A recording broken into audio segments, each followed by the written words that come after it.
Niin, Torniossa oli VPK:lla koneen käyttäjänä. VPK:han oli monitoimisali, siellä pidettiin kuitenkin juhlia. Puinen talo Tornio joen varressa sillan kupeessa. Ja siellä oli koneenhoitajapaikka vapaana ja minä anoin sitä, kun olin saanut koneenhoitajan tutkinnon tehtyä juuri 18-vuotiaana. Ja Markkanen oli sen jotenkin omistaja ja hallinnoija, erittäin hieno herrasmies, ja hän otti minut sinne töihin.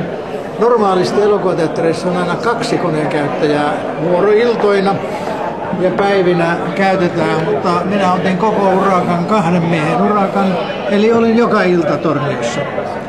Ja myöskin kaikki muut pyhäpäivät paitsi jouluaatto ja rukouslauantai. Mistä sä kulit töissä?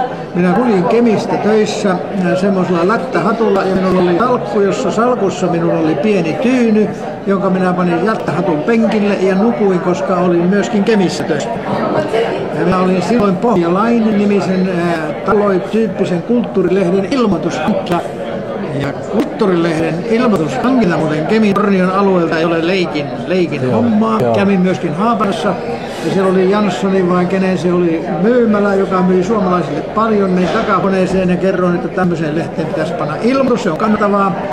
Ja semmoinen turpea rouva sanoi siinä, joka oli puoliso nähtävästi, että ei ole rahaa, ja saman tien avasi mahalaatikon ja 2 kädellä veti sinne rahanippuja suoraan. Siitä ei vähän liiennut sulle. Ei liiennut mitään, mutta sitten siellä oli nurkassa pieni kauppa jokinoille ja hän sun ilmoituksen. Ja se oli Kemiläisen. Tähän nimiseen lehteen, joka silloin perustettiin kulttuurilehteen. Just joo. Ja kiitoksia. Kiitos Matti. Keep kicking. Okay, thank you. Minä toivon, että minä 5 vuoden päästä olen yhtä hyvässä kunnossa kuin sinä tänään. Nyt mä oon 65. No niin, kyllä se on helppoa nykyään. Katsotaan. Hyvät aineet. Joo, kyllä. Kiitos. Joo. Ja tällä tavalla tulin.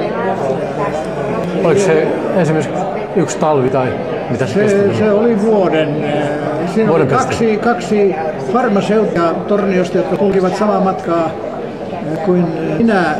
Hienoja neitä tai osittain rouvia. Ja he panivat merkille, että minäkin tulin siihen tulin Tornioon Kemissä. Valitettavasti yhteys on katkennut. Enkä muista heidän nimiäkään enää, mutta muistan, että he olivat hyvin kannustavia ja kiitäjä ihmisiä. Joo. Ja sitten siellä minulla oli usein työnäytöksiä, jolloin ei ole enää mitään Kemiä. Minä nukuin ja minä sain palokunnan kellarista hetekan paikassa. Minulla oli heteka, jossa minä nukuin ja sitten aamulla lähdin pois. Joo. Eli yönäytökset päättyivät 5:30 jälkeenkin ja tällä tavalla tuli tehtyä. Sitten mä opin sieltä vähän tuppia Torniosta. Myöskin jos levin kuvaa vähän panna kinemaskoopin lesin eteen, jolloin se leveni vähän suuremmaksi se kuva myöskin seinälle. Kiitos käynnistä. Visees. Joo, visees. Anteeksi. Joo.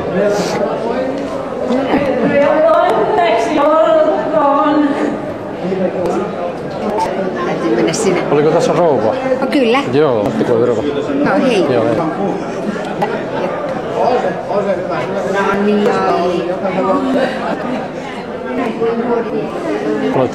Ethän se tytär. Niin, kun mä oon ollut Rex-avustajana, niin hän oli Euroopan parlamentissa. Joudut olen avustajana.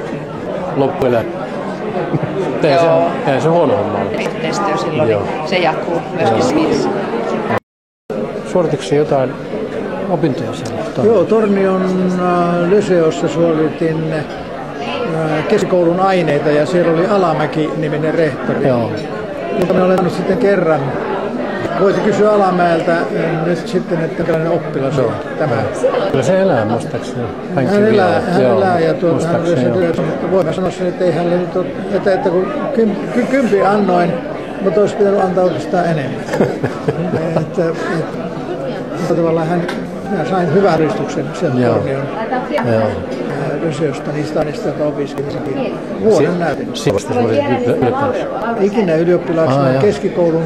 Ja olin käynyt jo kansankorkeakoulun, josta osan keskikoulun aineyhdistelmä pystyin opiskelemaan. Sitten Helsingissä Pulman koulussa suoritin iltaoppilaan keskikouluun. Sitten pääsin Tampereen yliopistoon.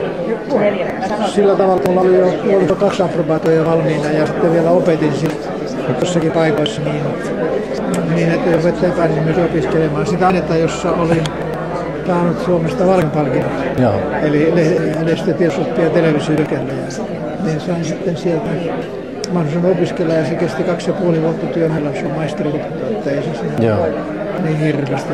Töissä olit koko ajan? Töissä koko ajan. Mä vain iltayöllä luin, mutta joka ilta. Sitten lisenssiluokan eduskunnassa tein. Olin silloinkin työssä, tein sen iltayönä ja väitöskirjan jatkoisessa. Päihtään 10 illalla ja kaidoin housut ja menin perähuoneeseen ja jatkoin kirjoittamista. Mites minkä työnantajan palveluksessa oli Tampereella en ollut minkään, vaan yliopistossa siellä. Aha, siellä palkanista myös työ? Ei vaan tulin Helsingin. Sehän vielä vei aikaa. Kyllä. Ja tämän vuoksi mulle näissä kaikissa taitaa vielä 3 kirjaa tai 5 kirjaa tähän tehtiin.